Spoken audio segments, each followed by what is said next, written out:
हादोरसा सोरखारा उन्दै बैसोआव हाबा जानायनि हेंथायै गोख्रों राहा लाबोदों। नाथाय बेबादि समावबो खायसे सुबुङा सांग्रां जानायखौ नुनो मोनाखै। थांनाय माखासे दाननि सिगां हादोरसा सोरखारा उन्दै बैसोआव हाबा खालामनाय फिसायफोरखौ हमनानै आयेन बायदि साजा होबोदों।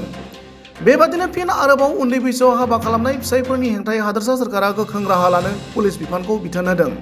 बेबादि समावनो गसाइगाव पुलिसा संदाननानै सा-8 आयेन बेरेखा फिसायखौ हमनो हायो। क'क्राझार जिल्ला सिंनि गसाइगाव महकुमानि दाब दाब जायगायाव पुलिस हानजाया हरनि समाव संदाननानै सा-8 आयेन बेरेखा फिसायफोरखौ हमो होनना मिथिहोयो। हमजानाय आयेन बेरेखा फिसायफोरा फारियै गुवाबारिनि आरिदुल हक, जमशेर आली, आब्दुल हक, तकियामारे गामिनि आबिदुल इस्लाम, हावरियापेट गामिनि महरुद्दिन शेख, शाह आलम शेख, मुसलमानपारा गामिनि महम्मद हानिफ आली आरो कुमगुरि गामिनि तमशेर आली होनना पुलिसनि सुलुङा मिथिहोदों।